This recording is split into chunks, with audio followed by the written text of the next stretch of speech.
சனாதனம் சனதானா அல்லது சனாதன தர்மம் சனதானா தர்ம என்பது இந்து மதத்தின் பழமையான உண்மையான பெயராக கருதப்படுகிறது. சனாதனம் என்ற சொல்லுக்கு ஆழமான தத்துவார்த்த பின்னணி உண்டு. எளிமையாக தொகுத்து வழங்கியுள்ளேன். சனாதனம் பொருள் விளக்கம். சனாதன தர்மம் என்பது இரு சமஸ்கிருத சொற்களின் சேர்க்கையாகும். சனாதன சானாதன, அழிவில்லாத என்றும் மாறாத, எப்போதும் இருக்கக்கூடிய ஈட்டர்னல் டைம்லெஸ் தர்மம். தர்ம் கடமை, ஒழுக்கம், பிரபஞ்ச விதி, நீதி கோட்பாடு, டியூட்டி ரைடியஸ்னஸ் முழுமையான பொருள். என்றென்றும் மாறாத, அழிவில்லாத, பிரபஞ்சத்தின் தொடக்கம் முதல் முடிவு வரை நிலைத்திருக்கக்கூடிய வாழ்வியல் நெறி அல்லது கடமை என்பதே சனாதன தர்மமாகும். இது எப்போது உருவானது? இதற்கு ஒரு குறிப்பிட்ட தேதியோ வருடமோ கிடையாது. வரலாற்று பார்வை. நவீன வரலாற்று அறிஞர்கள் மற்றும் தொல்பொருள் ஆராய்ச்சியாளர்களின்படி சிந்து சமவெளி நாகரிக காலம் கிறிஸ்துவுக்கு முன் 2500 முதல் கிறிஸ்துவுக்கு முன் 1500 வரை மற்றும் வேத காலம் கிறிஸ்துவுக்கு முன் 1500 ஆகியவற்றிலிருந்து இது படிப்படியாக வளர்ந்து வந்துள்ளது. அதாவது குறைந்தது 3500 முதல் 5000 ஆண்டுகள் பழமையானது. ஆன்மீக பார்வை. இந்து தத்துவங்களின்படி இந்த பிரபஞ்சம் தோன்றுவதற்கு முன்பிருந்தே சனாதன தர்மம் இருக்கிறது. பிரபஞ்சம் அழியும் போதும் இது அழியாது. காலத்தை கடந்தது என்பதால் இதற்கு ஆதி அந்தம் இல்லாதது, தொடலாமும் முடிவும் இல்லாதது என்று பெயர். இதை யார் உருவாக்கியது? சனாதன தர்மத்திற்கு என்று யாரும் ஒரு தனி மனிதரோ தீர்க்கதரிசியோ ப்ராஃபட் அல்லது நிறுவனரோ ஃபவுண்டர் கிடையாது. புத்தர், கிறித்துவம், இயேசு, இஸ்லாம், முகமது நபி போன்ற மதங்களுக்கு குறிப்பிட்ட நிறுவனர்கள் இருப்பது போல சனாதன தர்மத்திற்கு தனிநபர் கிடையாது. இது பண்டைய காலத்து எண்ணற்ற ரிஷிகள், முனிவர்கள், ஞானிகள் தங்களின் தியான நிலையிலும் தேடலிலும் கண்டறிந்த பிரபஞ்ச உண்மைகளின் தொகுப்பாகும். இறைவனே பிரபஞ்ச விதியாக தர்மமாக இருக்கிறான் என்பது நம்பிக்கை. எனவே இது மனிதர்களால் உருவாக்கப்பட்டதல்ல, பிரபஞ்சத்தின் இயற்கையான விதி என்று கருதப்படுகிறது. இதனை அபௌருஷேயம் என்பார்கள். சனாதன தர்மத்தின் முக்கிய கோட்பாடுகள். முழு விவரம். சனாதனம் என்பது வெறும் வழிபாட்டு முறை மட்டுமல்ல, அது ஒரு முழுமையான வாழ்வியல் தத்துவம். அதன் முக்கிய அம்சங்கள். கர்ம வினை கோட்பாடு. கர்மா, நாம் எதை விதைக்கிறோமோ அதையே அறுவடை செய்வோம். ஒரு மனிதனின் தற்போதைய வாழ்க்கையின் இன்பத் துன்பங்களுக்கு அவனது முந்தைய செயல்களே கர்மா காரணம். நல்ல செயல்கள் நன்மையையும் தீய செயல்கள் தீமையையும் தரும். மறுபிறவிக் கொள்கை. ரீஇன்கார்னேஷன். சம்சார ஆன்மாவுக்கு அழிவில்லை, உடல் மட்டுமே அழியக்கூடியது.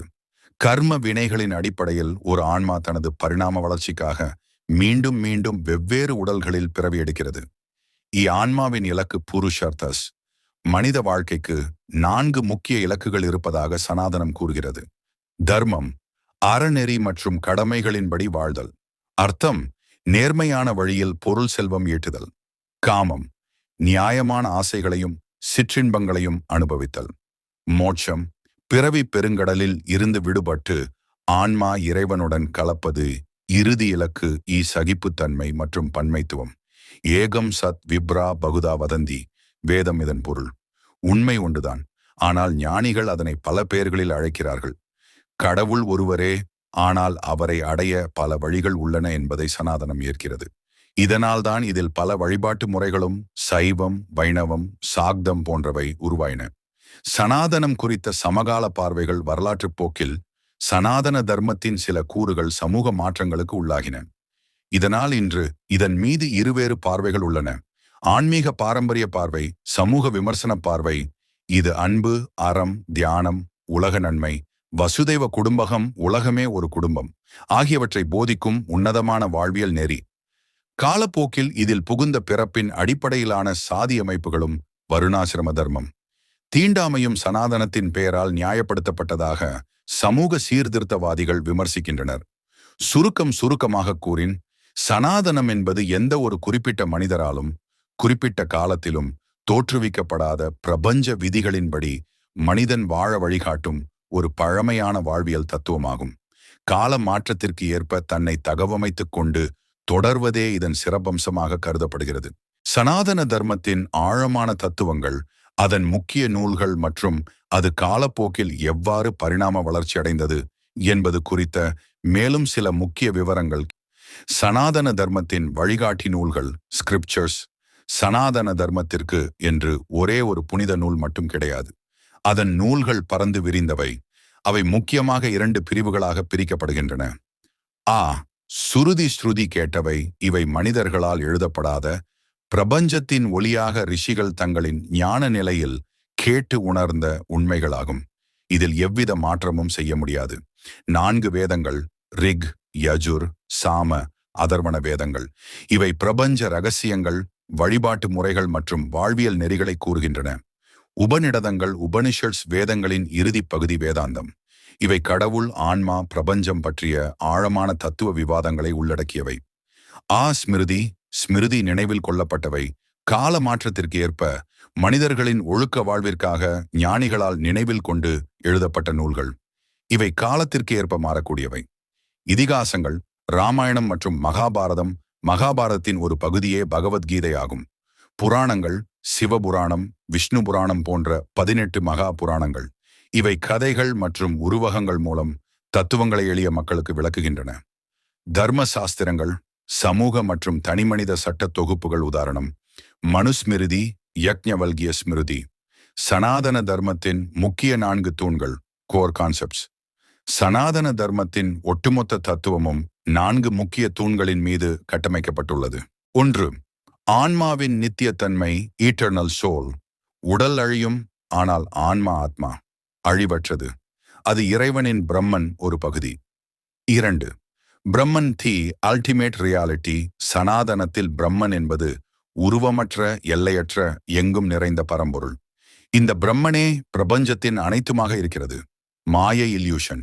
இந்த உலகம் நிலையற்றது, கணப்பொழுதில் மாறக்கூடியது. இந்த உலகப் பொருட்களின் மீது பற்று வைப்பதே மனிதனின் துயரத்திற்கு காரணம். ஜீவகாருண்யம். அனைத்து உயிர்களிடத்தும் இறைவனை காண்பது. எல்லா உயிர்களும் இன்புற்று வாழ்க என்பதே இதன் அடிப்படை பிரார்த்தனை. 3. வழிபாட்டு முறைகளின் பன்மைத்துவம், செக்ட்ஸ்.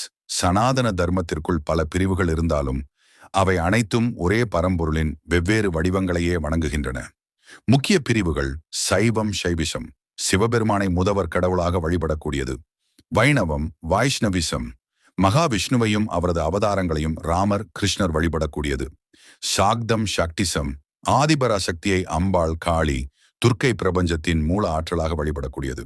கௌமாரம், காணாபத்தியம், சௌரம், முறையே முருகன், விநாயகர் மற்றும் சூரியனை முதன்மையாக கொண்டு வழிபடும் முறைகள். 4வது சனாதனம் மற்றும் அறிவியல் பூர்வமான பார்வைகள். பண்டைய சனாதன தர்மத்தின் பல கருத்துக்கள் நவீன அறிவியலோடு ஒத்துப்போவதாக பல அறிஞர்கள் குறிப்பிடுகின்றனர். பிரபஞ்சத்தின் வயது. நவீன அறிவியல் பிரபஞ்சத்தின் வயதை பில்லியன் கணக்கில் கணக்கிடுகிறது.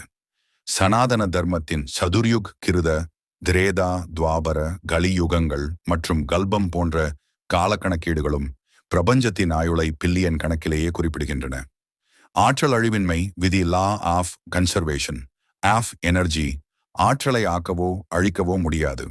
ஒரு வடிவத்திலிருந்து மற்றொரு வடிவத்திற்கு மாற்றலாம் என்ற அறிவியல் விதி பகவத்கீதையில் ஆன்மாவை எவராலும் அழிக்க முடியாது, அது ஒரு உடலிலிருந்து மற்றொரு உடலுக்கு மாறுகிறது என்ற தத்துவத்துடன் ஒப்பிடப்படுகிறது. 5. வரலாற்று ரீதியான சவால்களும் சீர்திருத்தங்களும். பல 1000 ஆண்டுகால வரலாற்றில் சனாதன தர்மம் பல சவால்களை சந்தித்துள்ளது. பண்டைய சீர்திருத்தம். வேதகால சடங்குகளும் யாகங்களும் மிக கடினமாகவும் சாதிய அடுக்குகள் உருவாகத் தொடங்கிய போதும் அதற்கு எதிராக புத்தம் மற்றும் சமணம், ஜைனம் ஆகிய மதங்கள் தோன்றி எளிமையையும் அகிம்சையையும் போதித்தன. பக்தி இயக்கம், ஆழ்வார்கள் மற்றும் நாயன்மார்கள். இடைக்காலத்தில் சாதி, குல வேறுபாடுகளின்றி இறைவனிடம் பக்தி செலுத்துவதே மோட்சத்திற்கான வழி என்பதை பக்தி இயக்கம் நிலைநாட்டியது.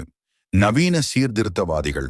19 மற்றும் 20ஆம் நூற்றாண்டுகளில் சனாதன தர்மத்தில் புகுந்துவிட்ட தீண்டாமை, உடன்கட்டை ஏறுதல், சதி, குழந்தை திருமணம் போன்ற சமூக கொடுமைகளுக்கு எதிராக ராஜாராம் மோகன் ராய், சுவாமி விவேகானந்தர், ஸ்ரீ நாராயண குரு, மகாத்மா காந்தி போன்றோர் போராடி தர்மத்தின் உண்மையான ஆன்மீக வடிவத்தை மீட்டெடுக்க முயன்றனர்.